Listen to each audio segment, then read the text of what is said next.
Votre essai avec April Moto, l'assurance en plus facile. Plus d'infos sur aprilmoto.com.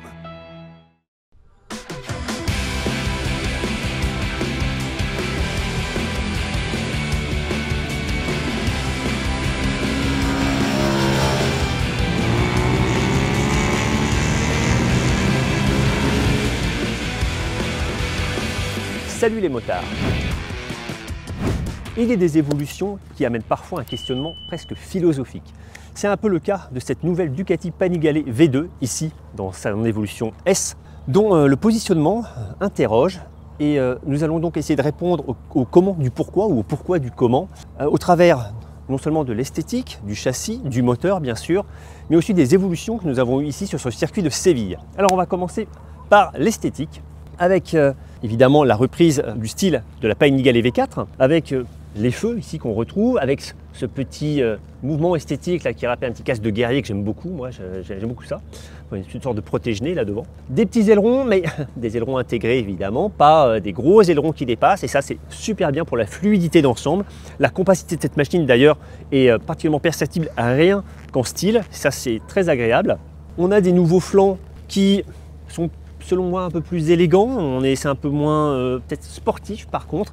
C'est un petit peu ce que le souci de cette machine en fait, il va être dans ce positionnement un petit peu en compromis. Vous allez le voir en détail d'ailleurs. On a aussi ce souci, je trouve, du tout nouvel échappement qui vient du côté droit masquer le tout nouveau bras oscillant aluminium ajouré qui est magnifique, avec ces échappements positionnés en position haute. Alors ça rappelle certains Monster, mais selon moi, c'est peut-être un petit peu moins élégant. Ça, c'est une affaire de choix, on va dire. Heureusement, côté gauche, on a ce bras qui est particulièrement mis en valeur. Et puis surtout, la cinématique de cette suspension à l'horizontale qui est toujours particulièrement séduisante et valorisante. Cette nouvelle Panigale V2 repose sur un nouveau châssis. On a un cadre coque, ça on l'avait déjà sur l'ancienne version, lié à deux platines aluminium, deux longerons aluminium qui viennent former la boucle arrière. Ça c'est nouveau, on n'a plus de treillis comme on l'avait avant.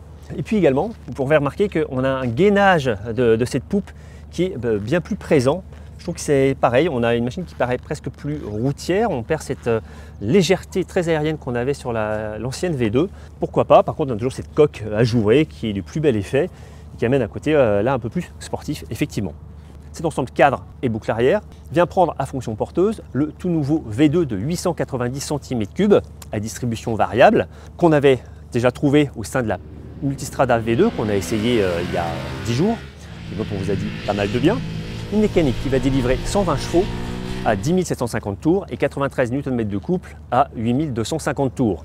Pour ces valeurs, c'est donc largement inférieur à celle de la précédente V2. On perd 35 chevaux par rapport à l'ancien Super Quadro de 255 cm3. On a aussi donc 65 cm3 d'écart. Et puis en couple, c'est pareil, on perd un peu de couple, 12 Nm, mais la valeur maximale de cette nouvelle Panigale V2 se tient 800 tours plus tôt. On peut quand même donner comme avantage d'avoir une puissance disponible 1000 tours plus tôt que par rapport à la précédente V2. On a plus de puissance à plus bas régime, par contre forcément on en a moins à plus haut régime. On en reparlera en dynamique. Évidemment beaucoup d'électronique pour gérer cette cavalerie avec une centrale inertielle, 3 axes et direction, qui va venir surveiller toutes les évolutions de la moto et celui des assistances à tout moment, notamment sur l'angle pour l'ABS, le contrôle de traction. On a également le contrôle du wheeling, le contrôle du frein moteur, ça aussi c'est quand même bien agréable. L'embrayage de ce moteur est évidemment anti-dribble. On a également le tout nouveau Quick Shifter 2.0 selon Ducati, dont le capteur est monté directement sur le barillet de sélection et qui permet d'avoir un fonctionnement encore plus rapide. Je le trouvais très efficace et peut-être plus précis encore que sur la Multistrada d'ailleurs.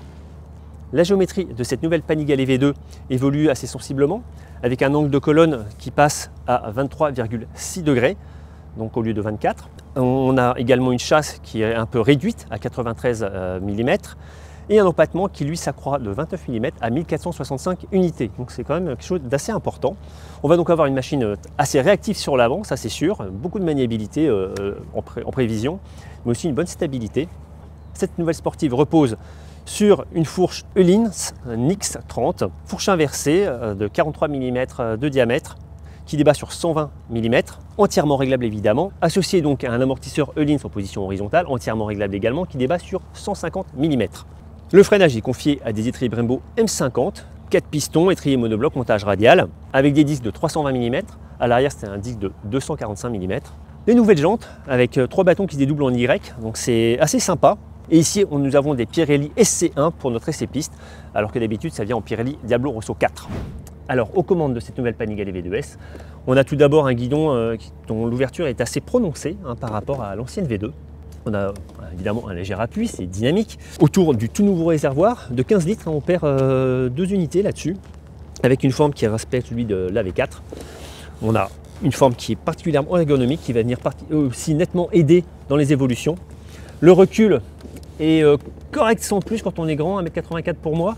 On vient un peu buter sur l'arrière, le coccyx vient taper un petit peu dans le dosseret. C'est pas toujours sympathique.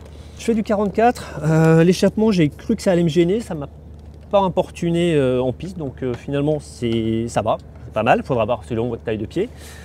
Nouveau commodo, comme on l'avait sur la Multistrada, multidirectionnel, qui permet de s'orienter très facilement avec un type d'interface très didactique qui se rapproche un peu de celui qu'on avait sur la Multistrada, mais adapté évidemment aux évolutions piste ici.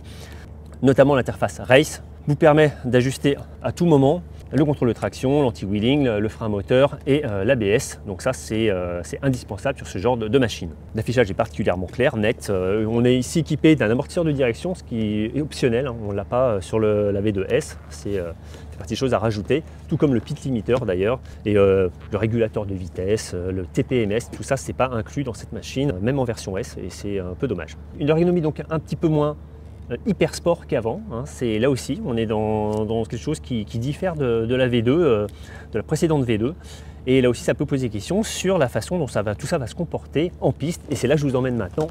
C'est parti. Allez, entrée en piste au guidon de cette nouvelle Panigale V2S sur ce circuit de Séville, avec pas mal de trajectoires en aveugle et une Panigale V2 qui permet justement de s'affranchir de cette contrainte de virage pas trop facile à appréhender, avec un châssis particulièrement intuitif. Ouais, ce son c'est agréable, hein. Entre la 2 ici, le frein moteur, là, ces enchaînements un peu lents. C'est intéressant, une machine très réactive aux appuis. Et du gaz.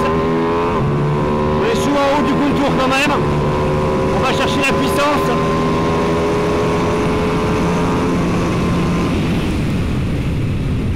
Allez, freinage. On va rentrer là-dedans quand même. Alors évidemment, c'est pas aussi explosif qu'avec l'ancienne V2 et ses 155 chevaux.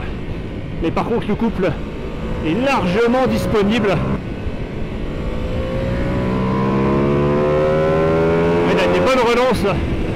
C'est relativement gras quand même. On sent qu'il y a de la force moteur, ça c'est très agréable. Allez. Ouais, ça tourne tout seul. On aide au moteur, on rentre la 2. Quick shifter est excellentissime. Meilleur que sur la Multistrada, moi je trouve. Je sais pas pourquoi, mais...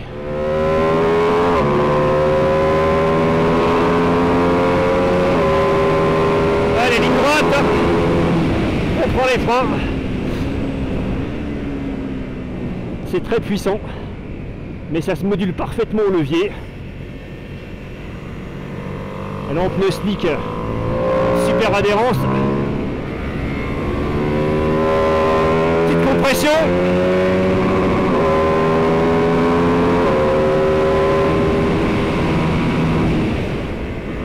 Voilà, vous voyez, même en troisième, on a quand même suffisamment de couple pour emmener la machine. Avec cette distribution variable, on a du couple en bas et de la puissance en haut. Voilà, je vous parle, je fais des erreurs. Faut pas se louper ici, hein. On va retomber la 2. Ouais. Super bras de levier avec ce guidon qui est un peu large quand même, moi je trouve. Ah, je vais rentrer la 2 ici pour voir ce que ça donne. Ça tourne mieux. ça ressort plus fort évidemment. Elle a bien choisi sa trajectoire sur le tiers. Bien regarder où ça va se refermer ici, ouais. Ah, ça c'est sympa cette section. Donc dis donc, cette machine ne force absolument pas. C'est tout l'avantage de ces cylindrées, enfin, beaucoup moins puissantes que la V4. Et avec son châssis super intuitif. La V2 permet de passer super fort. Alors ici il y a un peu de bosselet. On va le sentir là, vous voyez. Mais la suspension Elite s'encaisse parfaitement ça. Alors sur ce virage, on a un super contrôle du freinage. Oh, ça s'emmène tout seul. Allez, là on peut remettre du gaz. Allez!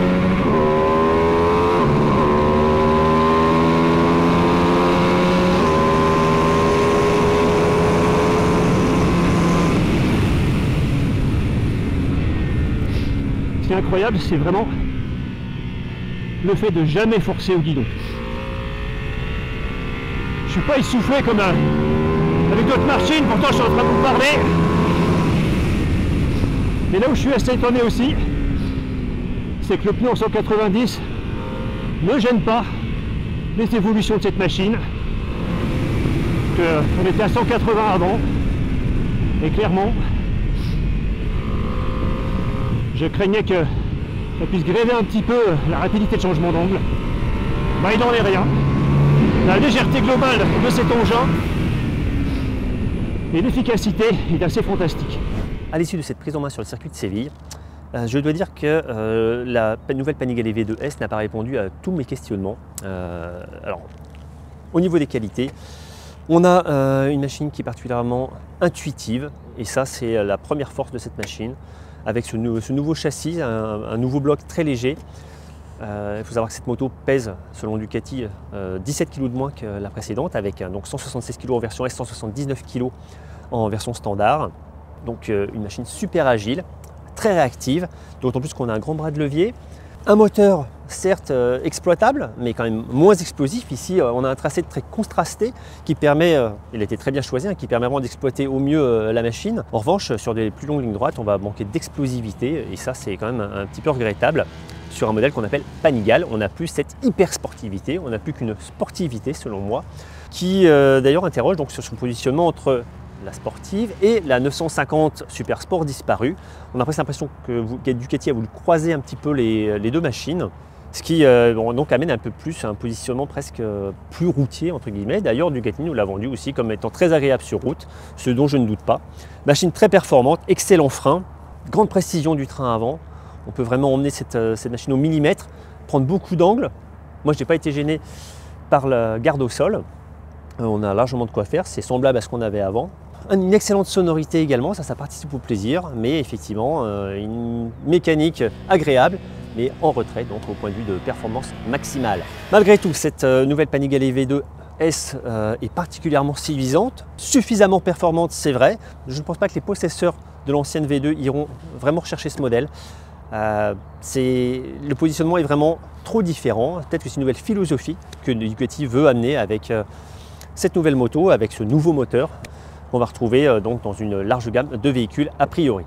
Le tarif de cette machine, là aussi, peut poser question. On est à 16 490 € en standard, c'est 1 800 € de moins que la précédente V2, mais avec donc encore une fois des caractéristiques mécaniques en deçà. Et en version S, nous sommes à 18 890 €, et là ça commence à faire très cher.